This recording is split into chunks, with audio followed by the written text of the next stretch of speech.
बाबू जगजीवन राम। शायद आज के वक्त में इस नाम को आप न पहचाने, पर 70 के दशक तक ये चर्चाएं थी कि ये आदमी भारत का पहला दलित प्रधानमंत्री हो सकता है। चर्चा खैर आज भी है कि क्या जगजीवन राम देश के पहले दलित प्रधानमंत्री बन जाते। बाबू जगजीवन राम की पूरी कहानी क्या है, ये सब जानने के लिए आइए चलते हैं इतिहास के गलियारों में और एक और सफर की ओर। बाबू जगजीवन राम की अगर भारतीय राजनीति में अहमियत समझना चाहते हैं तो इनका किया गया काम ही काफी है। वे देश के पहले लेबर मिनिस्टर थे जिन्होंने मिनिमम वेज एक्ट और ईपीएफ जैसे कुछ नायाब सुधार भारत के लेबर लॉज में किए।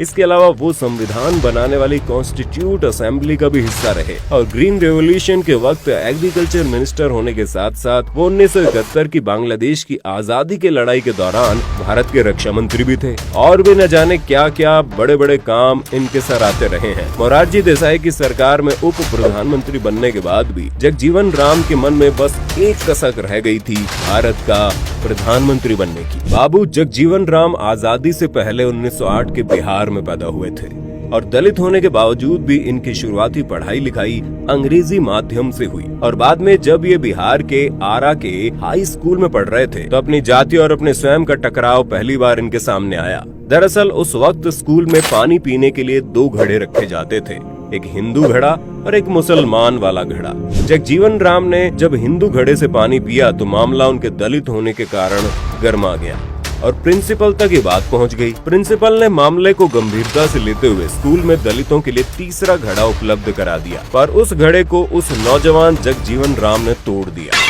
अगले दिन फिर एक नया घड़ा वहाँ रखवाया गया जो कि अगले दिन फिर टूटा हुआ मिला और फिर प्रिंसिपल को अपनी भूल समझ में आई। उन्होंने तीसरा घड़ा रखवाना छोड़ दिया। इसके बाद जगजीवन राम ने दलितों के हित के लिए और सामाजिक कार्यों में काम करना शुरू किया और आंकड़े साफ बताते हैं कि बाबू जगजीवन राम उस वक्त अम्बेडकर से भी बड़े दलित नेता माने जाते थे। उनकी पार्टी को चुनावों में हराया भी।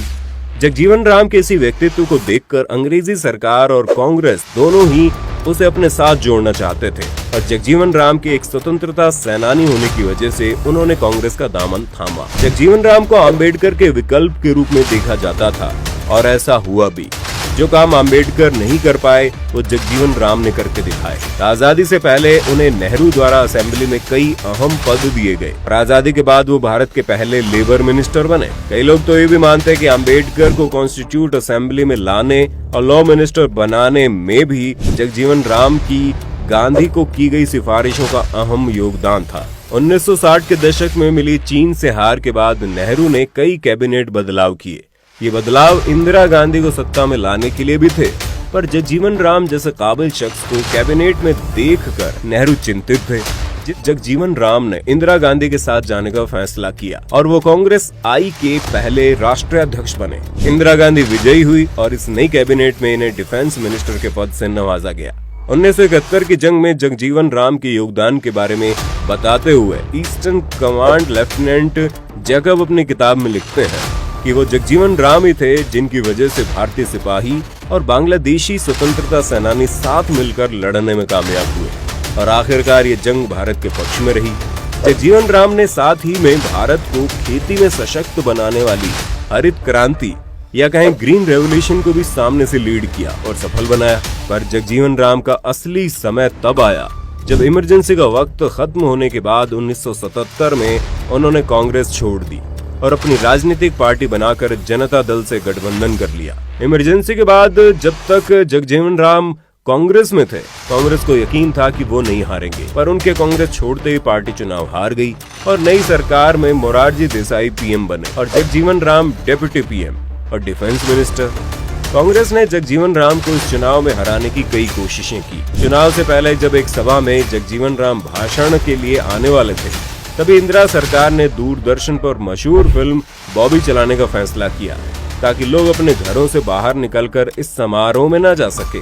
पर सभा हुई और भीड़ भी खूब आई, इतनी कि कांग्रेस की बची खुची उम्मीदें भी खत्म हो गई और अगले दिन अखबारों में खबर छपी, बाबू बीट्स बॉबी।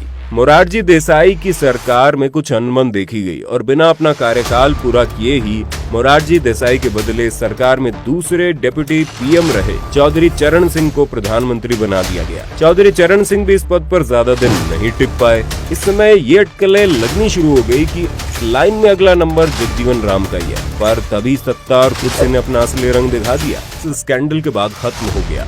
अगले साल इलेक्शंस में इंदिरा गांधी ने फिर से एक बड़ी जीत दर्ज की और बाबू जगजीवन राम ने उसके बाद जिंदगी भर किसी भी तरह का कोई भी मंत्री पद नहीं संभाला। जगजीवन राम लगभग किसी न किसी रूप में 30 साल तक कैबिनेट का हिस्सा रहे थे और उनके नाम ये रिकॉर्ड है। इसके अलावा भी वे एक कुशल वक्ता और गहरे राजनीतिज्ञ थे और ये देखना काफी मजेदार रहता कि अगर वो प्रधानमंत्री बन जाते तो क्या कांग्रेस कभी उस दौर से वापसी कर पाती।